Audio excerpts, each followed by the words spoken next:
The lord. Good morning. అందరూ బాగున్నారా? ఈ ప్రపంచంలో ఎక్కువ మందిని బాధిస్తున్నటువంటి రోగం ఏమిటంటే నిరాశ. చాలామంది ఏదో ఒక పరిస్థితిలో నిరాశకు గురైపోయి తమ జీవితాలను మధ్యలో ముగించేస్తున్నారు.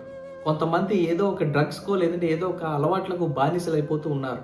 తమ జీవితాలు నాశనం చేసుకుంటూ ఉంటున్నారు. కొంతమంది నిరాశకు లోనైపోయి అందులో నుంచి బయటికి రావడం ఎలాగో తెలియక చాలామంది సతమతమైపోతూ ఉంటున్నారు.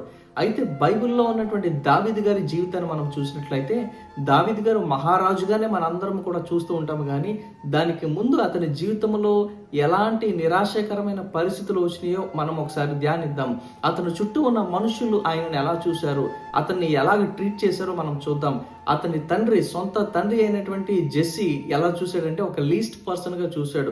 ఎందుకు విలువ లేనటువంటి వ్యక్తిగా చూశాడు. సొంత అన్న అయినటువంటి ఏలియాబు దావీదు గారిని ఎలా చూశాడో తెలుసా?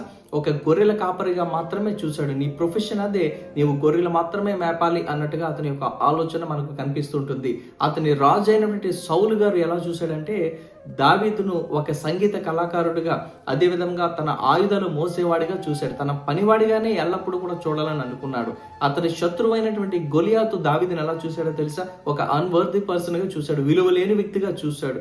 దావీదు చుట్టూ ఉన్న మనుషులందరూ కూడా దావీదుని ఇలాగ చూస్తూ ఉంటే, దావీదును నిరాశకు గురి చేస్తూ ఉంటే, దేవుడు దావీదుని ఎలాగో చూశాడో తెలుసా? ఇశ్రాయేలు దేశానికి కాబోయే రాజుగా చూశాడు. చూడండి దేవుడు ఎంత గొప్పవాడో, దేవుని యొక్క కార్యాలు ఎంత ఆశ్చర్యంగా ఉంటాయో.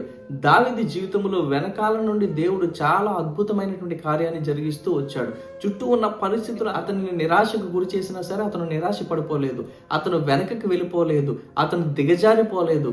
కేవలం దేవుని మీద మాత్రమే నమ్మకాన్ని ఉంచి దేవుని కొరకు మాత్రమే జీవించాలని చెప్పి దేవుని మీద విశ్వాసంతో ముందుకు వెళ్ళాడు. గొలియాతును ఓడించాడు, చరిత్రలో నిలిచిపోయాడు, మహారాజుగా మనకు కనిపిస్తూ ఉన్నాడు. దావీదు యొక్క జీవితంలో దేవుడు ఇంత గొప్ప కార్యాన్ని జరిగించడానికి గల కారణం ఏమిటంటే దావీదు తన జీవితాన్ని దేవుని చేతిలో పెట్టాడు. ఈ మాటలు వింటున్నటువంటి నీ జీవితంలో కూడా నీ చుట్టూ ఉన్న మనుషులు, నీ చుట్టూ ఉన్న పరిస్థితులు నిన్ను నిరాశకు గురి చేస్తూ ఉంటే ఒకటి గుర్తుంచుకో, నీ చుట్టూ ఉన్న మనుషులు నీ కోసం ఏమనుకుంటున్నారో వదిలే. వారు నిన్ను నిరాశకు గురి చేస్తున్నా సరే అవి పట్టించుకోకు. నీ కోసం దేవుడు ఏమనుకుంటున్నాడో అది ఆలోచించు. దేవుని యొక్క ప్రణాళిక నీ జీవితంలో ఏదై ఉందో అది ఆలోచించు. కాబట్టి నీకు ఎలాంటి నిరాశకరమైన పరిస్థితులు ఎదురైనా సరే నిరాశ పడిపోవద్దు. నీ జీవితాన్ని నాశనం చేసుకోవద్దు. నిన్ను సృజించిన వాడు, నీ కొరకు ప్రాణం పెట్టినటువంటి యేసుక్రీస్తు వారు నీ కోసం ఎదురు చూస్తూ ఉన్నారు. ఆయన నీ పట్ల ఒక గొప్ప ప్రణాళిక కలిగి ఉన్నారు. నీ జీవితాన్ని తీసుకువచ్చి ఆయన చేతిలో పెడితే కనుక దేవుడు దావీదు జీవితాన్ని ఎలాగైతే అద్భుతంగా మార్చాడో నీ జీవితాన్ని కూడా అలాగా అద్భుతంగా మార్చగలడు. కాబట్టి నిరాశలో నుండి బయటకు రా, దేవునికి నీ జీవితాన్ని అర్పించు. దేవుడు నీ జీవితాన్ని, నీ పరిస్థితిని, నీ చుట్టూ ఉన్న పరిస్థితులన్నీ కూడా మార్చి దావీదు గారి జీవితంలో ఎలాంటి అద్భుతమైన కార్యాలు చేశాడో నీ జీవితంలో కూడా అలాంటి అద్భుతమైన కార్యాలు చేయగలడు. అట్టి కృప దేవుడు మనకు అనుగ్రహించును గాక. ప్రార్థన చేసుకుందామా? దేవా, మరి నీ యొక్క మాటల ద్వారా మాతో మాట్లాడినందుకే నీకు వందనాలు.